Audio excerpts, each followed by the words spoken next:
ஆனா அதே மோசே நான் யாரை நம்புனா? கர்த்தரே நம்புனா அந்த ஜனங்களை நடத்தினார். சோத்ரம். அதே போல அன்னாளுங்கிற ஒரு மனுஷி தன் இருதயத்துல சிந்தனையில தன்னுடைய கணவனுடைய இன்னொரு மனைவி என்ன பண்றாங்க? சோத்ரம். அந்த அம்மா அடிக்கடி என்ன பண்றாங்க? இருதயத்துல என்ன பண்றாங்க? மனநோவை பண்றாங்க. தன் இருதயத்துல வேதனை உண்டாக்குறாங்க. தன் கணவன்கிட்ட பேசுனா கூட என்ன பண்ணல? ஆறுதல் வரல. வேதனையை எங்க சொல்றாங்க? தேவ சமூகத்துல. அதான் மெயின். சோத்ரம். சமூகம் அதான் மெயின். சோத்ரம். இப்ப அதுக்குதான் எங்க வந்துக்கிறோம். கர்த்தர் தான் நம்பணும் எங்க போனாலும். ஆனா அவர் சமூகம் வரணும். அல்லேலூயா. அவருடைய சமூகம் தான் ஆலயம். சோத்ரம். அப்ப ஆலயம் என்பது வாரத்துக்கு ஒரு நாள் பொழுதுபோக்கு அல்ல. அவருடைய சமூகத்துல தன் இதயத்தில் இருக்கிற பாரங்கள்லாம் ஊற்றுமடி. சோத்ரம். இங்க வந்தா தான் என்ன உண்டா நமக்கு? ஆமா, அடைக்கலம். சோத்ரம். அதான் சங்கீதத்துல 16வது அதிகாரம் 11ஆம் வசனம் சொல்லுது. என்ன சொல்லுது? எங்க என்ன உண்டா? அவருடைய சமூகத்துல இல்ல என்ன உண்டு? நித்திய. ஆமா, நித்திய பேரின்பம் உண்டு. இந்த கீழே 11ஆம் வசனம். எனக்கு தெரியப்படுத்துவீர். உம்முடைய சமூகத்தில் பரிபூர்ண ஆனந்தமும். சோத்ரம். இதான் மெயின். சோத்ரம். நித்திய பேரின்பம். அப்ப என்னது? தன் இருதயத்துல இருக்கக்கூடிய வேதனை எல்லாம் தேவ சமூகத்தை ஊட்டிட்டா என்ன உண்டு? ஆனந்தம் இங்கதான் கிடைக்கும். தேவ சமூகத்துல கிடைக்கும். வேற எங்கேயுமே கிடைக்காது. சோத்ரம். வேற எங்கேயுமே கிடைக்காது. சோத்ரம். அதைத்தான் இந்த இடத்துல தாவீது சொல்றாரு. அப்ப தாவீது எப்படிப்பட்ட ஒரு மனுஷனா இருக்கிறான்? அவன் ராஜாவா இருக்கிறான். அந்த ராஜ சபையில கிடைக்காத சந்தோஷத்தை, சமாதானத்தை தேவ சமூகத்துல பெற்றிருக்கிறான். இதனாலதான் எழுதி வைத்திருக்கிறான். சோத்ரம். அல்லேலூயா. அப்ப தேவ சமூகத்துல தன் இருதயத்தில் இருக்கிற காரியங்களை அவருடைய சமூகத்துல ஊற்றப்படுகிற போது அந்த பேர் ஆனந்தம். அதான் சொல்லப்பட்டிருக்கிற இடத்துல பரிபூர்ண ஆனந்தமும் நித்திய பேரின்பமும் உண்டு. அல்லேலூயா.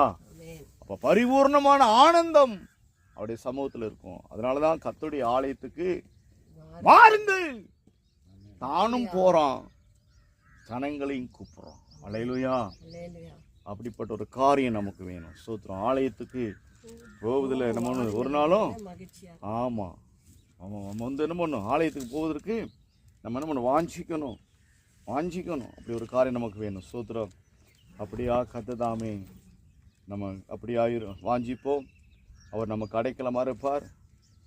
அவர் நமக்கு தேவனாயிருப்பார். நாம் அவருக்கு ஜனமாயிருப்போம். அல்லேலூயா.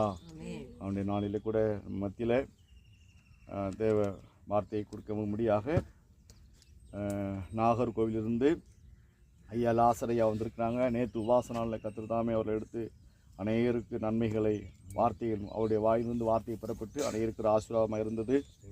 இன்று 2வது நாளாக இந்த பரிசுத்த ஆராதனையிலும் கலந்து கொண்டு நமக்கு ஆண்டுடைய வார்த்தையை பகிர்ந்து கொடுக்க முடியாது வந்திருக்கிறாங்க. அதுக்கு முன்னாடி மத்தியில் வந்திருக்கிறாரு அன்பு சகோதரர் சாட்சி கொடுக்க முடியாது வந்திருக்கிறாங்க. முரளி அன்பு சகோதரர் முரளி வந்திருக்கிறாங்க. அவங்க சாட்சி சொல்லுவாங்க. அதுக்கு முன்னாடி நம்ம சபைக்குள்ளே இருக்கக்கூடிய மக்கள் ஆண்டவர் உங்களுக்குள்ளே செய்த நன்மைகள் இருக்குமானால் சாட்சி பகிர்ந்து கொள்ளலாம். ஸ்தோத்திரம். சாட்சியை தான் பகிர்ந்து கொள்ளுங்க. சாட்சி. கர்த்தருடைய பரிசுத்த நாமத்துக்கு ஸ்தோத்திரம். இந்த ஃப்ரைடே தான் என்னுடைய செமஸ்டர் எல்லாத்தையும் முடித்து எக்ஸாம்லாம் முடிச்சுட்டு வந்தேன். நேற்று ரிசல்ட்ஸ் வரும்னு சொல்லிட்டு வெயிட் பண்ணிட்டு இருந்தேன். நேற்று ஈவினிங் ரிசல்ட்ஸ் வந்துச்சு. எல்லாத்துலேயும் பாஸ். இன்டர்னல்ஸ் எனக்கு இந்த வாட்டி கம்மியாக தான் போட்டிருந்தாங்க. ஸோ பயமாக தான் இருந்தது. ஆண்டவரோட கிருபையில் எல்லாத்துலேயும் பாஸ்.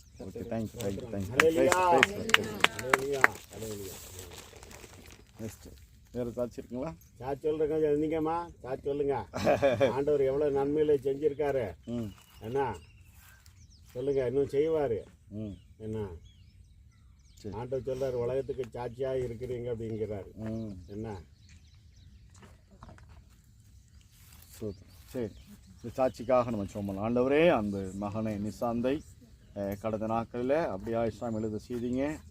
எல்லா எக்ஸாம்லேயும் பிள்ளை ஆண்டவர் பாஸ் பண்ணி நல்ல மதிப்பு எடுத்து பாஸ் பண்ண பிள்ளைக்கு உதவி செஞ்சீங்க. அதுக்காக நன்றியப்பா. தொடர்ந்து பிள்ளையை பலப்படுத்தும், சகாயம் செய்யும், உங்களுடைய நாமத்தை மகிமைப்படுத்தும், பெரிய காரியத்தை செய்யும். நாளையில் கூட நாங்கள் எங்களையும் இந்த இடத்துல சாட்சியாக ஒவ்வொருவரையும் நாளை ஜீவனோடு இருப்பதே உமக்கு முன்பாக சாட்சி தான்ப்பா. உங்களுடைய சமூகத்தில் வந்து இருப்பதே மிகப்பெரிய சாட்சி ஆண்டவரே. எங்களை ஒவ்வொருவரையும் சாட்சியாய் சபையாய் நிற்க பண்ண கிருபைகளுக்காக நன்றி. தொடர்ந்து ஆசீர்வதியும் இயேசுங்கிற நாமத்தினாலே கேட்கிறோம் பிதாவே. ஆமென் ஆமென். நம்ம மத்தியில் இருக்கக்கூடிய அன்பு சகோதரர் முரளி வந்து ஆணுடைய சாட்சி பகிர்ந்து கொள்வாங்க.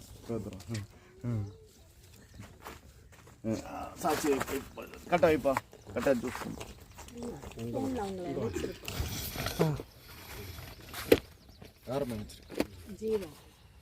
சரி.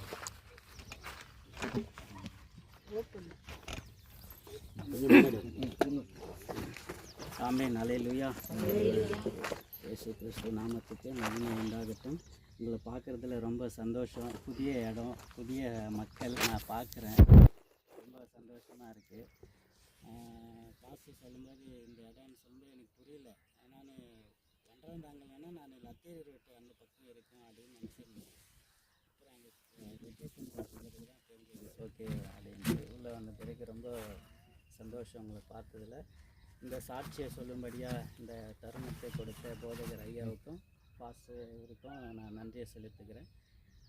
நான் சுருக்கமாக சீக்கிரமாக என்னால் முடிஞ்ச அளவுக்கு நான் சீக்கிரமாக நான் சொல்லி முடிச்சிடுறேன். என்னுடைய வாழ்க்கை எல்லாருமே நம்ம ஒரு இந்து பின்னணியிலேருந்து தான் வந்திருப்போம். யாருமே பிறக்கும்போது யாருமே கிறிஸ்துவங்க கிடையாது. எல்லாருமே எங்கேருந்து வந்தோம்?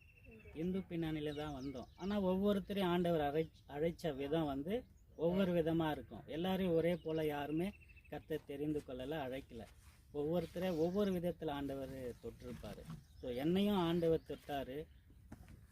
என்னுடைய கிராமம் செம்பேடு கிராமம் தெரியுங்களா? செம்பேடு அப்துல்லாபுரம் உள்ளே இருக்குது இல்லைங்களா, அந்த இடம். என்னுடைய பூர்வீகமே அங்கே தான். என்னுடைய தாய் தகப்பன் எல்லாரும், எனக்கு ஒரு சகோதரி உண்டு.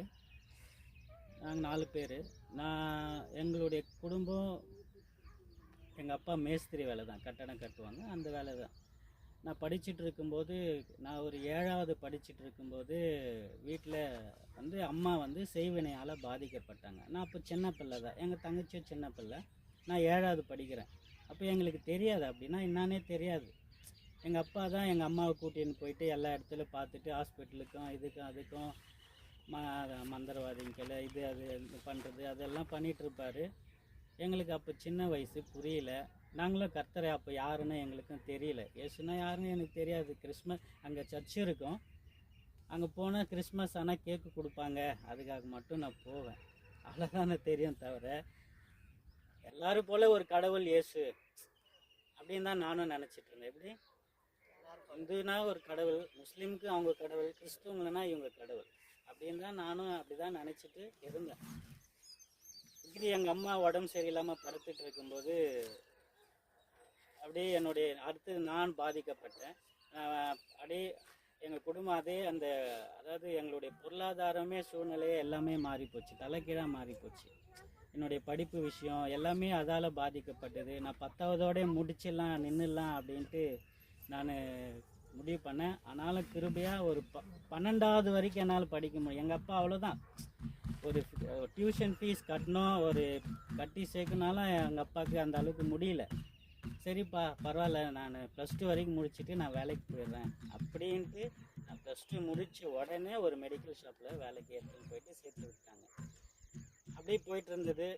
எனக்கு கர்த்தர், ஆனால் எனக்குள்ள ஒரு தாட்டு, இந்த கடவுள் மட்டும் ஏன் மனுஷனுக்கு, அதாவது மந்திரவாதி இவங்கெல்லாம் பண்ணுறாங்களே, பேசுகிறாங்களே, கடவுள்னால் மக்களை தானே நேசிக்கணும்.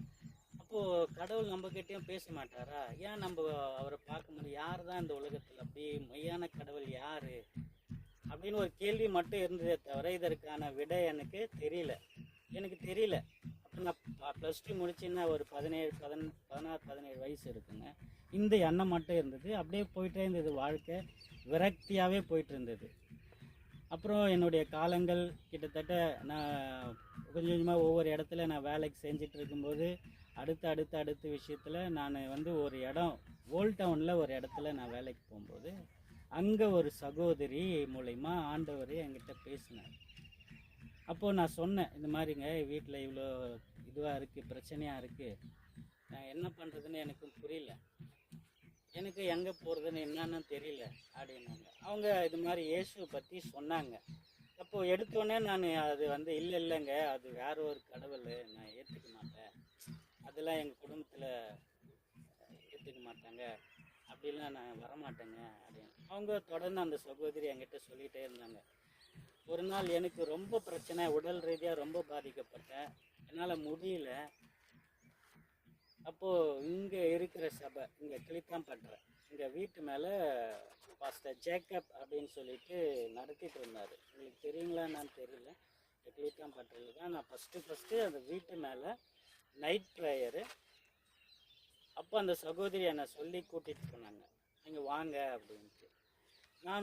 நானும் எனக்கும் உடம்பு சரியில்லையா, எனக்கு ஏதாவது எங்கேயாவது எனக்கு ஒரு விடுதலை வேணும், எனக்கு ஒரு சமாதானம் வேணும், சரி வரேன் அப்படின்னு சொல்லிட்டு நான் வந்தேங்க. நான் வந்து அந்த ப்ரேயரில் உக்காரில் தூங்கிட்டேன் நான். அவங்க ஆராதனைலாம் முடிச்சிட்டாங்க, எல்லா விடிகாலம் 4 மணிக்கு என்னை எழுப்புனாங்க. எழுந்துட்டு என்னை எழுப்பிட்டு எனக்காக ப்ரேயர் பண்ணார் பாஸ்டர். கை வச்சு ஜெபம் பண்ணாருங்க. அப்புறம் என்ன நடந்துச்சுன்னு எனக்கே தெரியல. ஆண்டவருடைய வல்லமை மட்டும் என்னை தொட்டதே நான் நல்லா உணர்ந்தேன்.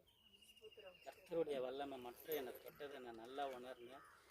அந்த இடத்துல என் சரீரத்தில் இருந்த எல்லா பலவீனமும் போச்சு, எல்லாமே மாறிச்சு.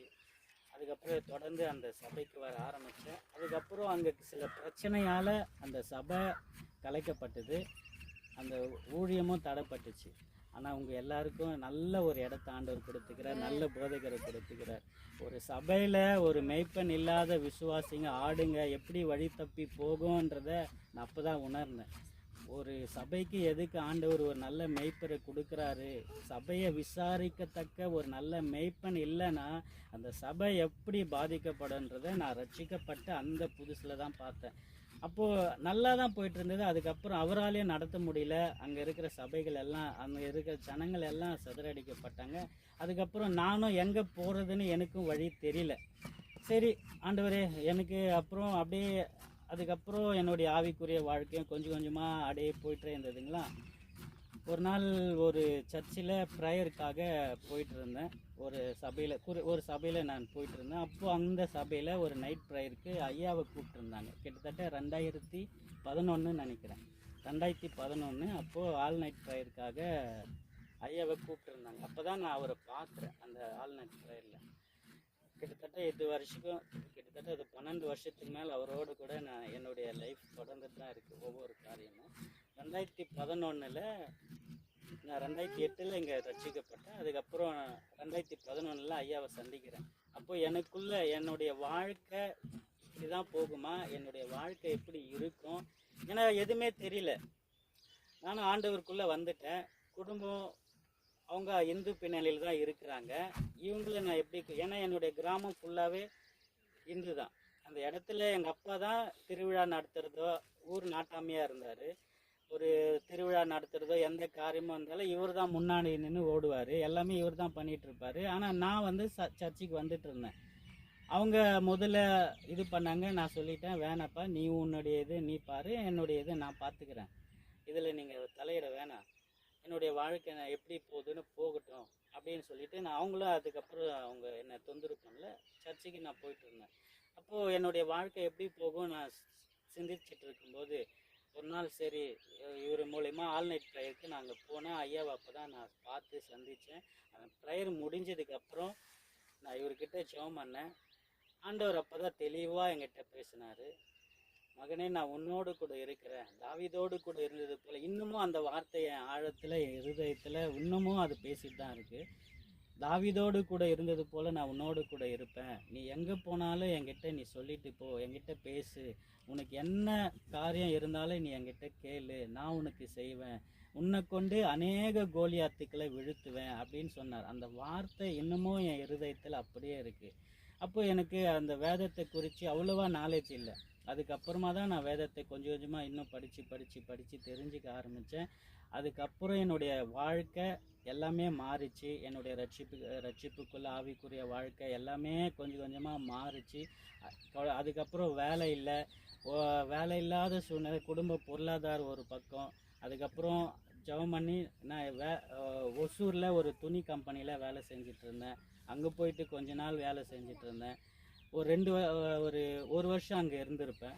அதுக்கப்புறம் அங்கே போனோடனே எனக்கு ஒரு சிவியராக ஒரு டிபி அட்டாக் இதுவாச்சு. என்னால் முடியல. அங்கே டிபின்னு எனக்கு அப்போ தெரியாது. சிவியராக ஃபீவரு, தொடர்ந்து ஈவினிங் ஆனால் ஃபீவர் வந்துகிட்டே இருக்கு. என்னால் வேலை செய்ய முடியல.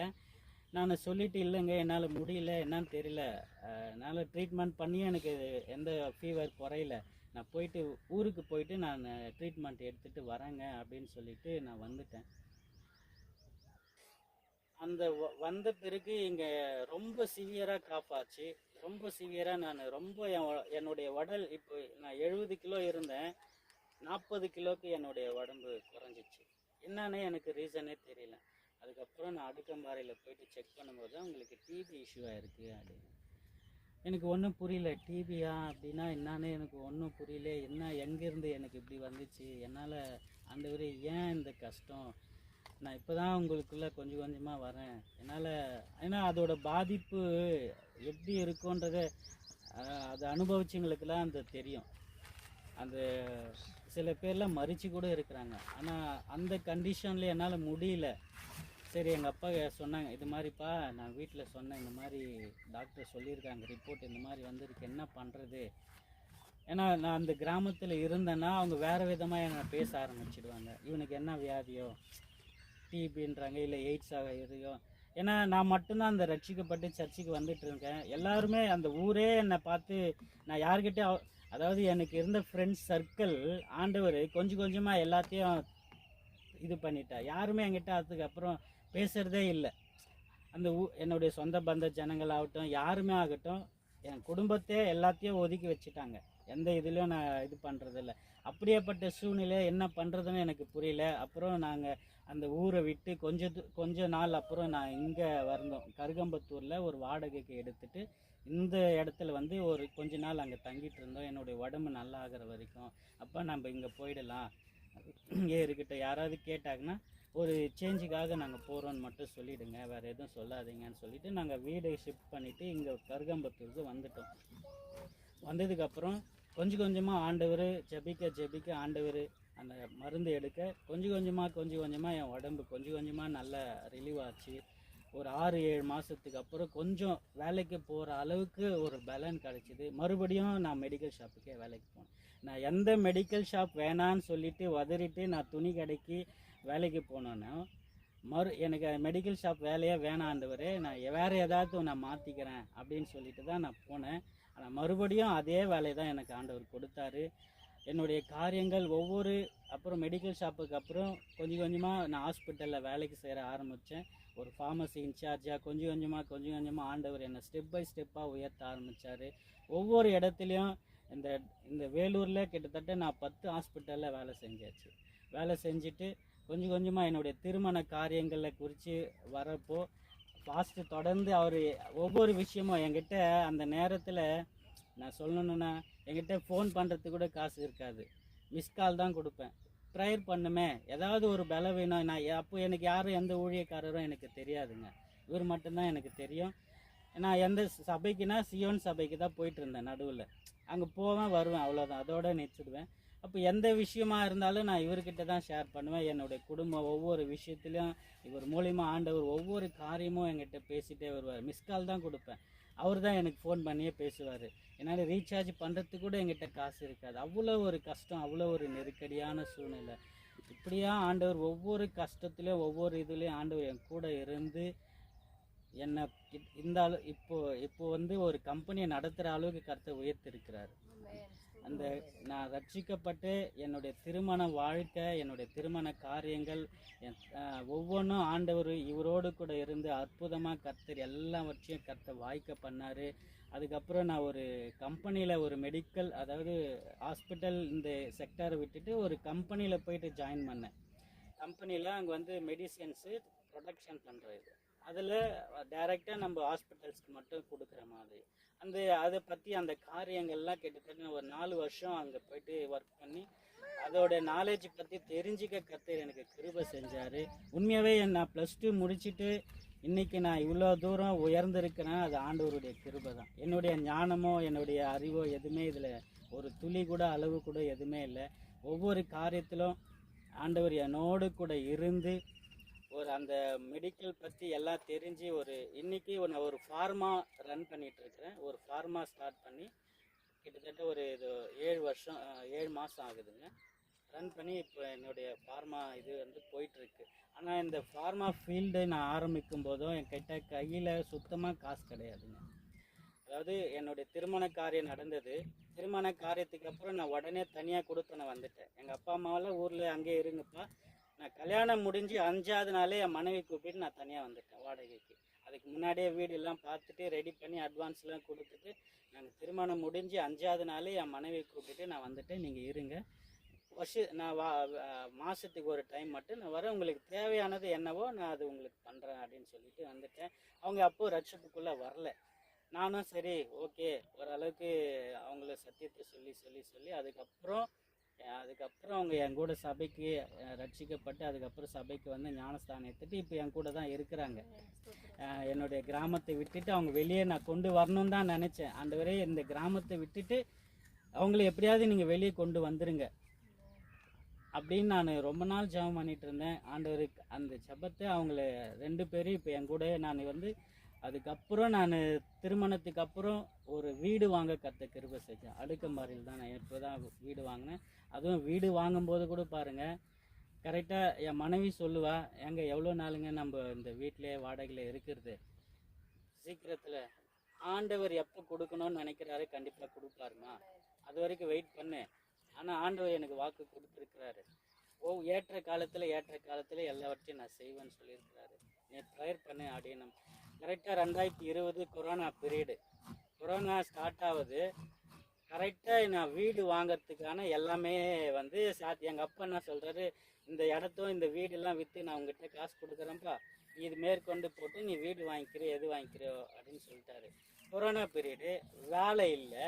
அந்த நேரத்தில் என்னுடைய கம்பெனியாக 2 மாதம் லீவ் விட்டுட்டாங்க. நான் என்ன பண்ணுறது, ஜெபம் பண்ணேன். ஆண்டவரே எனக்கு தெரியாது, இவங்க இப்போ தான் மனம் திரும்பி அந்த கிராமத்தை விட்டு வெளியே வராங்க, இவங்க என் கூட இருக்கிறாங்க, இந்த மாதிரி சொல்கிறாங்க, வீடு வாங்கணும், என்ன பண்ணுறது எனக்கு தெரியாதுங்க அப்படின்னு நான் ஜெபம் பண்ணிகிட்டு இருக்கும்போது ஆண்டவர் கரெக்டாக அந்த பணத்துக்கு தேவையான கிட்டத்தட்ட அந்த லோன் எனக்கு கிடைக்குமான்றதே ஒரு டவுட்டாக இருந்தது. ஏன்னா அந்த கொரோனா பீரியடில் கிட்டத்தட்ட 30 லட்ச ரூபாய் தேவைப்படுது. நான் ஒரு 20 லட்சம் ரெடி பண்ணி வச்சுருக்கிறேன். சரி, அந்த 20 லட்சம் கொடுத்துட்டு அந்த அட்வான்ஸ் பண்ணிவிட்டு அந்த வீடு ரெஜிஸ்ட்ரேஷன் பண்ணி முடிக்க கிருபை செஞ்சார். அப்பவும் ஆண்டவர் தயவாக எல்லாவற்றையும் நேர்த்தியாக முடித்தார். இப்போ படிப்படியாக என்னுடைய வாழ்க்கையில் ஒவ்வொரு விஷயத்திலும் ஆண்டவருடைய அன்பை நான் ருசி பார்த்துட்டு தான் இருக்கேன். ஒவ்வொரு காரியத்தில் ஆண்டவர் அன்பு எனக்கு அளவில்லாமல் அவர் என் மேலே வச்ச அன்பை நான் ருசி பார்த்து கொண்டு தான் இருக்கிறேன். இந்த பிஸ்னஸ்ஸை நான் ஸ்டார்ட் பண்ணும்போதும் என்கிட்ட ₹1 கூட காசு கிடையாது. ஏன்னா இந்த பிஸ்னஸை நான் ரன் பண்ணேன்னா அட்லீஸ்ட் 30 லட்ச ரூபாவது எனக்கு தேவை, இனிஷியலாக தேவை, அட்லீஸ்ட் 30 லட்ச ரூபா தேவை. என்கிட்ட ₹1 சுத்தமாக காசு இல்லை. நானும் அந்த கம்பெனிலேருந்து நான் ரிசைன் பண்ணுறேன்னு முடிவு பண்ணிவிட்டு நான் வந்தாச்சு. ஆண்டவர் நான் ஐயாவை கூப்பிட்டேன். ஃபஸ்ட்டு இந்த மாதிரி நான் கம்பெனி ஆரம்பிக்கிறது ஆண்டவர் தெளிவு பேசுகிறாரு. ஆனால் எப்படி ஆரம்பிப்பார் எனக்கு என்னன்னு தெரியல, என்கிட்ட சுத்தமாக காசு இல்லைங்க, நீங்கள் வாங்க ப்ரேயர் பண்ணுவோம். ஐயாவும் நானும் சேர்ந்து 40 நாள் ப்ரேயர் பாஸ்டிங் உபவாசம் இருந்து ஜெபம் பண்ணோம். அந்த ஜெபம் முடிஞ்சதுக்கப்புறம் எப்படி ஆண்டவர் பண தேவைகளை கொடுத்தாருன்னே இல்லை, அபரிவிதமாக அதோட காரியங்கள் எல்லாம் எனக்கு தேவையான எல்லா பண தேவைகளை சந்தித்தார். இன்னைக்கு இந்த பிஸ்னஸை ரன் பண்ணும்படியாக கிருபை செஞ்சார். ஆமீன். கர்த்தருடைய அன்பு நம்மளை அழைச்சதுக்கே காரணம் என்னன்னா, நம்மளை மட்டும் ஆசீர்வதிக்கணுன்றது கர்த்தருடைய நோக்கம் இல்லைங்க. அதாவது உங்களை குறித்து இந்த சபையை குறித்து எல்லாரும் கர்த்தருக்கு ஒரு திட்டம் இருக்குன்னா, நம்ம என்னன்னா இந்த நேரத்தில் இந்த காரியம் நடந்தால் நல்லா இருக்கும்னு தான் நம்ம நினைக்கிறோம். இதுலேருந்து ஆண்டவர் நம்மளை விடுவிச்சுட்டா நல்லா இருக்கும்னு நம்ம நினைக்கிறோம். ஆனால் ஆண்டவர் நம்மளை மட்டும் ஆசீர்வதிக்கணும்னு நினைக்கல, நம்மளுடைய சந்ததியை அவர் யோசிக்கிறார்.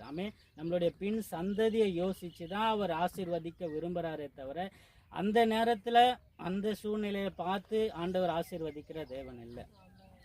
நம்மளுடைய தேவை என்னன்றதை அவர் கர்த்தர் அறிஞ்சிருக்கிறார். ஸோ நம்மளுடைய தேவையை ஆண்டவர் சமூகத்தில் நம்ம சொல்லுவோம். கர்த்தர் நிச்சயம் இந்த சபை நீங்கள் கட்ட போகிறீங்க. ஆமீன். இதற்கான இடம் கர்த்தர் கொடுத்துருக்கிற இந்த சபை இங்கே இருக்கிற எல்லாருக்கும் இது ஆசீர்வாதமாக இருக்கும். உங்களுக்கும் உங்கள் குடும்பங்களுக்கும் இந்த சபை கண்டிப்பாக நிச்சயமாக கர்த்தர் ஆசீர்வாதமாக வைக்க போகிறாரு. ஆமீன். ஆமென். கர்த்தருடைய வார்த்தையை நிச்சயமாக நம்ம நம்புவோம். கர்த்தரை மாத்திரம் நம்ம பிடிச்சி கொள்ளுவோம். கர்த்தரே நம்மளுடைய வாழ்க்கையில் அவர் என்று நம்ம கர்த்தரை எப்போல்லாம் நம்ம உயர்த்தி கொண்டே இருக்கிறோமோ அவர் நம்மளை கர்த்தர் உயர்த்த வல்லமை உள்ள தேவனாக இருக்கிறார். ஆமென். ஆமென். என்னுடைய குடும்ப வாழ்க்கை, இப்போ எனக்கு 2 பிள்ளைங்களை கர்த்தர் கொடுத்துருக்கிறாரு, ஒரு பையன் ஒரு பொண்ணு. ஏன்னா நான் ஒரு அடிமட்டத்திலிருந்து மேலே வரணுன்றது சாதாரண விஷயம் இல்லைங்க. எந்த ஒரு பொருளாதார வசதியும் இல்லாமல், எந்த ஒரு மனுஷனுடைய உதவி இல்லாமல், யாருடைய ஒரு தயவும் இல்லாமல் ஒரு அடிமட்டத்திலிருந்து உயர்த்தணும் அப்படின்னா அது ஆண்டவரால் மட்டும்தான் முடியும். ஆமென். அது ஆண்டவரால் மட்டும்தான் முடியும். வேறு யாராலுமே எந்த மனுஷன், அதாவது மனுஷனை நம்புறதை பார்க்கலாம் கர்த்தர் பேரில் பற்றுதலாக இருப்பதே நலம். அப்போது மனுஷன் நம்மளுக்கு இது பண்ணிடுவான், மனுஷனால் நம்மளுக்கு இந்த உதவி வந்துடும். ஆனால் அந்த மாதிரி நம்பி நான் ஏமாந்தது, அதை நம்பி நான் ஏமாந்த விஷயம் நிறைய. அந்த மனுஷன் மூலிமா நம்மளுக்கு இது வந்துடும், நம்மளுக்கு இது மாறிடும் நான் நினச்ச போதெல்லாம் கடைசியாக அது என்னவா மாறும், 0வாக தான் இருக்கும். அப்போ ஆண்டவர் எனக்கு ஒவ்வொரு விஷயத்தில் கற்றுக் கொடுத்தாரு. நீ மனுஷனை நம்பாத, என்ன பாரு, நீ என்ன பாரு. அப்போது ஆண்டவரை நான் நோக்கி பார்க்கும்போது எனக்கு இந்த அளவுக்கு கர்த்தர் உயர்த்தி வைத்திருக்கிறார். ஆமென். அப்போ உங்களுடைய வாழ்க்கையிலும் கர்த்தர் நிச்சயமாக அற்புதங்களை செய்வார்னு நான் விசுவாசிக்கிறேன். இந்த சபையை கர்த்தர் ஆசீர்வதிக்கணும், ஊழியக்கார குடும்பத்தையும் கர்த்தர் ஆசீர்வதிக்கணும். ஆமென். தேங்க்யூ. ரொம்ப சந்தோஷம். மத்தியில் வந்திருக்கிற முரளி ஆண்டவர் பாருங்க, பரிசுத்தமான வேதத்தை நம்பினார். சோதரம் ஒரு சின்ன ஒரு சிசு அந்த சோதரர் சொல்லி ஒரு சின்ன விஷயந்தான் ஆண்டுடைய அறிய. அது பிறகு ஒரு சபைக்கு போனார். சபையுடைய காரியங்களோட தொடர்பு இல்லாமல் கொஞ்சம் கலைஞ்சு போச்சு, சபை கலைஞ்சு போச்சு. ஆனாலும் ஆண்டவர் தேடணும். மறுபடியும் ஒரு திருச்சபைக்கு போயிருக்காங்க. அந்த திருச்சபையில் இன்னொரு போதகர் வராரு, அதுதான் ஐயாவாக இருக்காரு. சோதரம் அந்த வார்த்தையை கீழ்ப்படிஞ்சு மட்டும் நடத்தி இன்னைக்கு நல்ல அவருடைய தாய் தகப்பன ரட்சிக்கப்பட்டு அவருக்கு வாழ்க்கைக்கு தேவையான துணையும் கொடுத்து, அவர்களுக்கு சந்தோஷப்படுத்த முடியாத 2 பிள்ளைகளை கொடுத்து, தங்குவதற்கு நல்ல ஒரு வீட்டையும் கொடுத்து, தன் பொழைப்புக்கு தேவையான நல்ல ஒரு பிசினஸையும் கொடுத்து இந்நாள் வரையும் கர்த்தர் உயர்த்தி வச்சிருக்கிறார். அதுக்கு காரணம் ஆண்டவர். அவர் சொன்ன வாயின் வார்த்தை எனக்கு ரொம்ப பிடிச்சிருக்கு. விஷயத்தில் கர்த்தரை நம்பணும், மனுஷனை நம்பக்கூடாது. மனுஷனை நம்புகிறவன் சபிக்கப்பட்டவன். கர்த்தர் மேல் பட்டுதலா இருக்கிறவதே நல்லவன். அப்போ ஆண்டவர் மேல நம்பிக்கையை வைத்திருக்கிறவங்க ஒரு நாள் வெட்கப்பட்டு போக மாட்டாங்க. அதனால ஆண்டவரை நம்ம நல்லா பிடிச்சிக்கொள்வோம். சாட்சி முரளிக்கு மட்டும் இல்லை, எனக்கும் ஒரு ஆசை, உண்மையாக தான் விரும்புகிறேன். சோதரன் எல்லாருடைய சாட்சி இப்படி தான் இருக்குது. ஆனால் நம்ம என்ன பண்ணுறோம், நினச்சி பார்க்க மாட்டோம்ல. நம்மளை நினச்சி பார்க்க மாட்டோம். யாராவது ஒருத்தர் சொல்லும் போது தான் அது நமக்கு ஞாபகம் வரும். அதே போல் கர்த்ததாமே இந்த நாளையில் கூட நம்ம ஆண்டவரை பிடிச்சிக்கொள்வோம், விசுவாசிப்போம். இப்போ நம்ம மத்தியில் இருக்கிற நம்ம பாஸ்டரை ஆண்டவர் வார்த்தை கொடுப்பாங்க. கைகளை தட்டி வரவேற்கலாம். இல்லையா? அப்படியே எந்திரிச்சு ஒரு பாட்டு படிப்போம். என்ன அப்படியே ரொம்ப நேரம் உட்காந்துட்டீங்க, கையை காலை அப்படியே நீட்டு, என்ன அப்படியே கையை காலை நீட்டுங்க, அப்படியே